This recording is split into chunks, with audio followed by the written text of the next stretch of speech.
ನಮಸ್ಕಾರ ಸಾಹುಕಾರರಿಗೆ.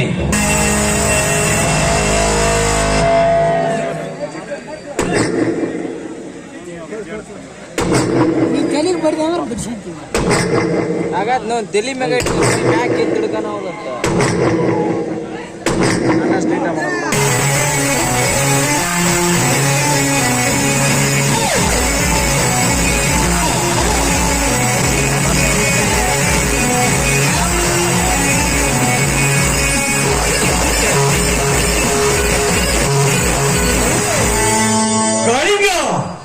ಇದ್ದಕ್ಕಿದ್ದಾಗೆ ನನ್ನ ಮನೆಗೆ ನಿನ್ನ ಆಗಮನವಾಗಲು ಕಾರಣವೇನು? ವಿನಾಕಾರಣ ಮತ್ತೊಬ್ಬರ ಮನೆಯಲ್ಲಿ ಕಾಲಿಡುವುದು ಈ ಕಾಳಿಂಗನ ರೂಢಿಯಲ್ಲಿ ಇಲ್ಲ ಧನಿಕರೇ. ನಿಮ್ಮಲ್ಲಿ ಬಲವಾದ ಕಾರಣ ಇದ್ದ ಪ್ರಯುಕ್ತ ನಾನು ನಿಮ್ಮ ಮನೆ ಪ್ರವೇಶ ಮಾಡಬೇಕಾಯಿತು. ಅರ್ಥವಾಯಿತೆ? ಮಾತಾಡಬೇಡ.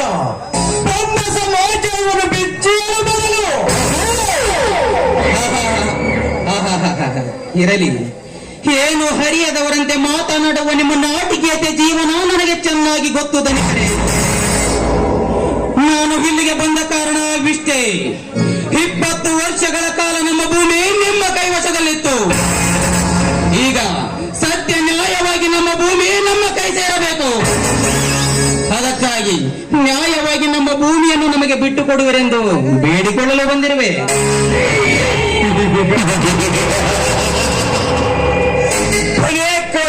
ಬಲೆ ಮತ್ತು ಒಳ್ಳೆಯ ವಿಚಾರವನ್ನು ತಲೆಯಲ್ಲಿ ತುಂಬಿಕೊಂಡು ಬಂದಿವಿ. ಆ ಭೂಮಿಯ ವಿಷಯದ ಬಗ್ಗೆ ಏನನ್ನು ಹರಿಯದ ಮುಳ್ಳು ಹುಡುಗ ನೀನು. ಲೇಖನಿಗ ಆ ಭೂಮಿ ನಿನಗೆ ಮರಳಿ ಸಿಗುವ ಸ್ಥಿತಿನ ತಿಳಿಯುತ್ತೆ. ನಮ್ಮ ಭೂಮಿ ನಮ್ಮ ಕೈ ಸೇರೋದಲ್ಲವೇ ಧನಿಕರೇ? ನ್ಯಾಯವಾಗಿ ನಮ್ಮ ಭೂಮಿಯನ್ನು ನಮಗೆ ಬಿಟ್ಟು ಕೊಟ್ಟರೆ ನೆಟ್ಟಗೆ ಬರುತ್ತೇವೆ. ಇಲ್ಲವಾದರೆ ಈ ಕಾಳಿಂಗನ ಕ್ರೋಧಾಗ್ನಿಯಲ್ಲಿ ಬಿದ್ದು ಬಲಿಯಾಗುತ್ತೀರಿ. ಧನಿಕರೇ, ನ್ಯಾಯವಾಗಿ ನಮ್ಮ ಭೂಮಿಯನ್ನು ನಮಗೆ ಬಿಟ್ಟು ಕೊಟ್ಟು ಬಿಡಿ. ಹಲೋ, ಏನನೇ ಬರಪಾಯಿ? ನನ್ನ ಮನೆಯಲ್ಲಿ ಬಂದು ನನಗೆ ಉದ್ದಟತನದಿಂದ ಹುಟ್ಟಿಸಿ ಮಾತನಾಡುವಷ್ಟು ಧೈರ್ಯ ಬಂದಿತೆ ನಿನಗೆ? ಕಾಳಿಂಗ, ಉದ್ದಪ್ಪ ಮಾತನಾಡಿದರೆ ಹಾಕಬೇಕಾಗುತ್ತದೆ. ನಿಮ್ಮಂತ ಸ್ವತ್ತ ಶ್ರೀಮಂತರ ಧನಿಕರ ದೌರ್ಜನ್ಯಕ್ಕೆ ಹೆದರುವ ಹೇಳಿಯಲ್ಲ ಈ ಕಾಳಿಂಗ. ನೀನೇನು ಧನಿಕನಂದ ಮಾತ್ರಕ್ಕೆ ದೊಡ್ಡ ಪಂಡಿತನಲ್ಲ ಮಗನೇ. ನಿನ್ನ ಗೊಳ್ಳು ಬೆದರಿಕೆಗೆ ಹೆದರುವ ಮಳ್ಳು ಹುಡುಗನು ನಾನಲ್ಲ. ಧನಿಕರೇ, ಮೊದಲು ಮನೆಗೆ ಬಂದವರೊಡನೆ ಮರ್ಯಾದೆ ಕೊಟ್ಟು ಮಾತನಾಡಲು ಕಲಿತುಕೋ. ಮರ್ಯಾದೆ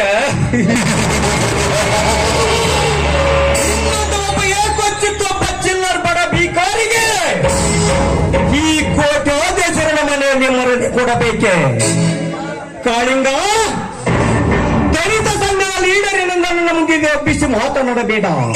ಲೇ ಕಾಳಿಂಗ, ನಾನು ಮನಸ್ಸು ಮಾಡಿದರೆ ನಿನ್ನನ್ನು ಏನಾದರೂ ಮಾಡಿಸಬಲ್ಲೆ.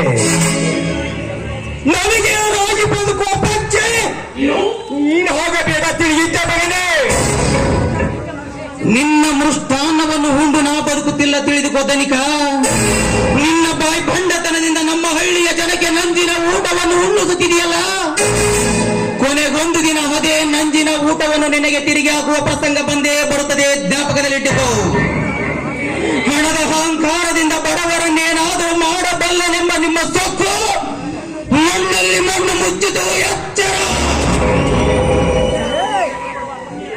ನನಗೆ ಮುನ್ನೆಚ್ಚರಿಕೆಯನ್ನು ಕೊಡುವ ಕುನ್ನಿಯೇ, ನಿನಗೆ ಏಕೆ ಬೇಕು ಈಸ ಭರಿತ ಹಾವಿನ ಒಡನೆ ಸರಸ ಮಾಡುವ ಬಾಜಿಗೆ ತಿರದ ಪಿತ್ತನೆತ್ತಿಗೆ ತೂಗೆ ಮಾಡಬೇಡ. ಸುಮ್ಮನೆ ಹೊರಟುವುದು ಇಲ್ಲಿಂದ. ವಿಷ ಜಂತುನೊಡನೆ ಸರಸ ಮಾಡುವುದೆಂದರೆ ಈ ಕಾಳಿಂಗನಿಗೆ ಬಲು ಇಷ್ಟ. ಧನಿಕ, ನೀನೆಷ್ಟೇ ಕಿರಿಚಿಕೊಂಡರೂ ನನಗೆ ಭಯವಿಲ್ಲ ಮಗನೇ. ಏಕೆಂದರೆ ಎದೆಗಟ್ಟಿದ್ದವನ ಎದುರಾರಣ ರಂಗದಲ್ಲಿ ನಿಂತು ರಟ್ಟೆ ಹರಿಯಾಗಿ ನಿಂತು ಓಡಾಡುವುದೇ ಈ ಕಾಳಿಂಗನ ಆಟ. ನಿಮ್ಮಂತ ಸ್ವಾರ್ಥ ಶ್ರೀಮಂತರ ಧನಿಕರ ದೌರ್ಜನ್ಯಕ್ಕೆ ಸವಾಲು ಹಾಕುವುದೇ ಈ ಕಾಳಿಂಗನ ಆಟ. ಎದುರಾಗಲೇ ದುರಾತ್ಮ ಇವತ್ತು ನಮ್ಮ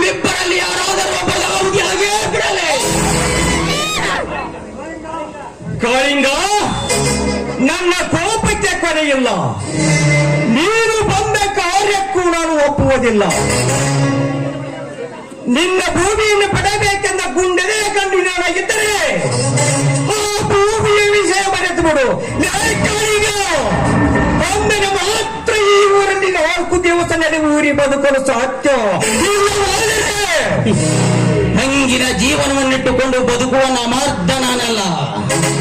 ಬಡವರ ಮೇಲೆ ಬಲ್ಲಿದವರಾದ ನೀವು ಮಾಡುವ ನಿಮ್ಮ ಅಟ್ಟಹಾಸವನ್ನು ಸುಟ್ಟು ಸುಡುಗಾಡ ಸೇರುವಾಗಿ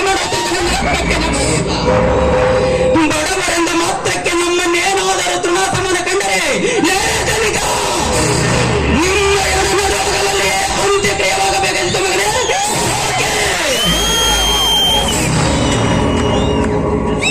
ನನ್ನ ಪ್ರಾಣವನ್ನು ಅಪೇಕ್ಷಿಸುವ ಕುನ್ನಿಯೇ ನಿನ್ನನ್ನು ಇಷ್ಟರಲೆಯ ಪರಲೋಕಕ್ಕೆ ಕಳುಹಿಸುತ್ತಿದೆ ಮಗನೇ. ನನ್ನ ಎಸಗತ್ತಿಗೆ ಸಾಕು ಈ ಊರಿನ ಜನ ಕಡೆ ನಡುಗುವಾಗ ಏಕೊಚ್ಚಿನ್ನಂತ ಒಬ್ಬ ಚಿಲ್ಲರ್ ಬಡ ಬಿಕಾರಿ ನನ್ನನ್ನು ಇಳಿಸುವಿಯ. ಮುಂದೆ ಕಾದು ನೋಡು ಈ ದಲಿತ ಧರ್ಮರಾಜನ ಮರವೊಮ್ಮ ಈಗ ಕುಲವಾಗಿ ನಿನ್ನನ್ನು ಪುಣ್ಯಾಗೆ ಕೊಂದಾಕದಿದ್ದರೆ ಈ ಊರ ಗರ್ಭ ಶ್ರೀಮಂತ ದಲಿತ ಧರ್ಮರಾಜನ ಮಗನೇ ಹೀನ ಕುಲದ ನಿನ್ನ ಪ್ರಯತ್ನಕ್ಕೆ ನಾನು ಆಹ್ವಾನ ಕೊಡ್ತೇನೆ ಧನಿಕ. ನಿನ್ನ ಕೆಟ್ಟ ಬುದ್ಧಿಯನ್ನು ಸುಟ್ಟು ಹಾಕಿ ನಾನು ಜೈಲು ನಮ್ಮ ಎನಿಸಿದರೂ ಪರವಾಗಿಲ್ಲ. ಮದುವೇರಿದ ನಿನ್ನ ಶ್ರೀಮಂತಿಕೆ ಅಮಲನ್ನು ಶಮನ ಮಾಡುವ ಈ ಭೇಟಿ ಮಾಡು. ನಿನ್ನಿಂದ ನನ್ನ ಆಸ್ತಿಯ ಪತ್ರವನ್ನು ಹೇಗೆ ಪಡೆಯಬೇಕೆಂದು ನನಗೆ ಚೆನ್ನಾಗಿ ಗೊತ್ತು ಮಗನೇ. ಸರ್ಕಾರಿ ವಕೀಲರೊಂದಿಗೆ ಬಂದು ನನ್ನ ಆಸ್ತಿಯ ಪತ್ರವನ್ನು ನಾನು ಪಡೆದುಕೊಂಡು ಹೋಗುತ್ತೇನೆ. ನೆನಪಿನಲ್ಲಿಟ್ಟಿಕೋ. ಕಾನೂನು ಕಾನೂನಿನ ಕೈಯಲ್ಲಿರುವಾಗ ಆ ಕಾನೂನಿನ ಭಯ ನನಗೆ ಎಳ್ಳಷ್ಟು ಇಲ್ಲ ಕಾಳಿಂಗ. ನಮ್ಮಂತ ಶ್ರೀಮಂತರು ಕಾಂಚನ ಚೆಲ್ಲಿದರೆ ಸಾಕು ಆ ನ್ಯಾಯ ದೇವತೆಯಲ್ಲಿದ್ದರೂ ನಮ್ಮನ್ನು ಬೆನ್ನಟ್ಟಿಕೊಂಡು ಬರುತ್ತಾಳೆ. ಕಾಳಿಂಗ ಅದಕ್ಕೆ ಬಿದ್ದಾಗ ವಕೀಲನ್ನು ಕರತಟ್ಟಿಯೋ ನಾನೇ ನೋಡಿಕೊಳ್ಳುತ್ತೇನೆ ಮಗನೇ. ಕಾನೂನನ್ನೇ ಕೈಯಲ್ಲಿ ತೆಗೆದುಕೊಂಡು ನ್ಯಾಯ ದೇವತೆಯನ್ನು ಕೀಳಾಗಿ ಕಂಡರೆ ಕೊನೆಗೆ ನಿಜ ಜೀವನದ ಪರಿಸ್ಥಿತಿ ಯಾವ ಮಟ್ಟಕ್ಕೆ ಇಳಿತದೆ ಎಂದು ಸ್ವಲ್ಪ ಅರಿತು ಅವಲೋಕಿಸು ಪಾಪಾತ್ಮ. ಲಂಚದ ಆಸೆಗಾಗಿ ಕೈ ಒಡ್ಡುವ ಕಾನೂನು ಎಂದು ತಿಳಿದುಕೊಂಡ ನಿನ್ನ ಮನ ಕೊನೆಗೆ ನೀನೇ ಅಪರಾಧಿ ಎಂದು ಕಾರಾಗೃಹದಲ್ಲಿ ನೂಕಿ ಕೇಳಾಗುತ್ತದೆ. ಅದೇ ನಿನ್ನ ಕಾನೂನು ನಡೆಸಿತು.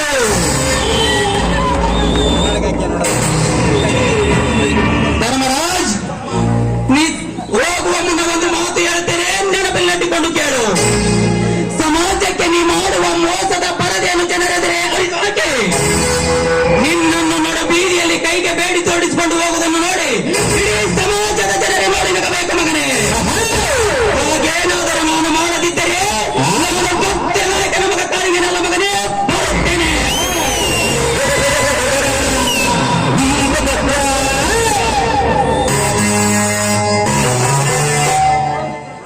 ಹೋಗು ದುರಾತ್ಮ ಹೋಗು.